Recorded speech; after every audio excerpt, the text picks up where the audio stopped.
Saudara Presiden Joko Widodo tanggapi pesan Luhut kepada Presiden terpilih Prabowo Subianto soal orang toksik.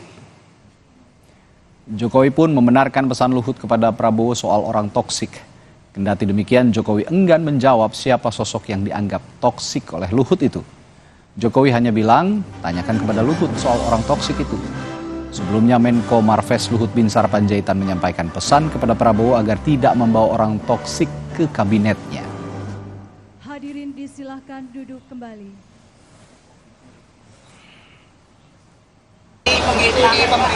Ya benar dong. Jadi sebenarnya Benar ya.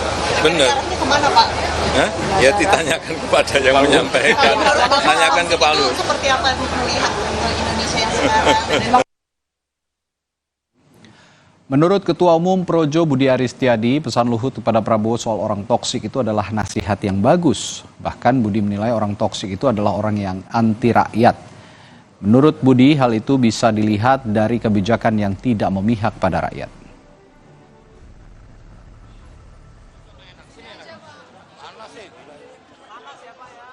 Pokoknya itu nasihat yang bagus buat dari Pak Luhut. Gitu.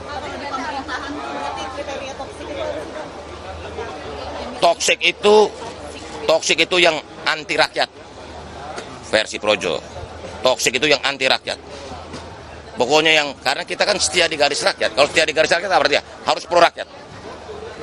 Pokoknya yang anti rakyat, toksik. Ya apa aja. Kebijakan yang nggak berpihak, kelakuan yang nggak titik beratnya pada rakyat, gitu. Pokoknya semuanya harus setia di garis rakyat.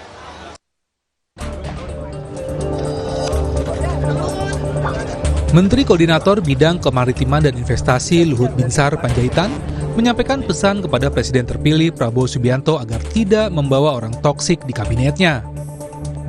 Lewat juru bicara Menko Marves Jody Mahardi melalui pesan singkat yang dikirimkan ke redaksi Kompas TV, ia angkat bicara maksud toksik tersebut.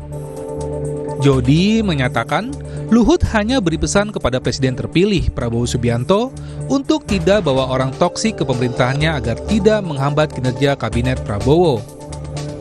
Menanggapi pernyataan Menko Marves Luhut Panjaitan, Wakil Presiden terpilih Gibran Rakabuming Raka mengaku tidak tahu siapa orang toksik yang dimaksud oleh Luhut Binsar Panjaitan. Gibran mengaku berteman dengan siapa saja, termasuk dengan mereka yang berseberangan pilihan politik. Spesifiknya siapa? Mungkin tidak disebut sih siapa. Ya, nanti tanyakan Pak Luhut aja, ya. Bahkan ya, kami siap untuk merangkul semua, kami siap untuk menerima masukan dari semua, kami siap untuk menerima evaluasi dari semua. Jadi ya, saya kira tidak masalah, ya. Wakil Ketua Umum Partai Gerindra Habibur Rahman menilai pesan Luhut sebagai nasihat seorang senior kepada juniornya. Habibur Rahman mengungkap Prabowo akan memilih orang yang memiliki kesamaan visi dan misi. Pernyataan Pak Luhut ya, bahwa agar Pak Prabowo tidak membawa sosok toksik ke dalam kabinet. Ya tentu ini sebuah nasihat, ya sebuah masukan dari senior ya kepada juniornya.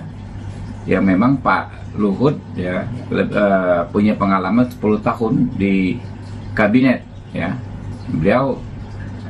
Beliau berpandangan ya menurut saya bahwa antara para menteri dengan presiden harus ada kesamaan visi ya.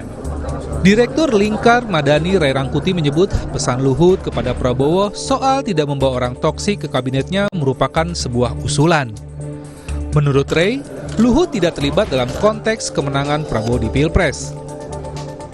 Bagaimana kita memandang pernyataannya Pak Luhut itu? Nah, Pak Luhut itu adalah orang yang mengusul karena beliau nggak terlibat dalam konteks pemenangannya Pak Prabowo. Nah, usulan yang mengatakan supaya tidak membawa orang-orang yang punya toksik ke dalam pemerintahan is oke usulan. Nah, cuma itu kan sudah dibantah oleh Bung Habibur Rahman tadi. Beliau mengatakan elit-elit politik ini nggak ada yang punya toksik lah. Gitu. Nah, kalau begitu, Bang tinggal ditanyakan kepada Pak Luhut, siapa orang yang disebut dengan toksik itu? Jangan-jangan justru ada di partai-partai pengusungnya Pak Prabowo, kita nggak tahu. Gitu loh. Istilah toksik sendiri berasal dari bahasa asing yang artinya racun. Secara umum, kata toksik merupakan istilah yang memiliki konotasi negatif. Seseorang dianggap toksik jika orang itu membawa pengaruh buruk atau negatif di lingkungan sosial. Sama halnya dengan racun, orang-orang yang toksik ini juga akan bisa mengganggu kehidupan orang lain. Tim Liputan, Kompas TV. Kami akan kembali dengan informasi olahraga, salah satunya Borussia Dortmund melaju ke final Liga Champions usai menyingkirkan PSG dengan agregat 2-0.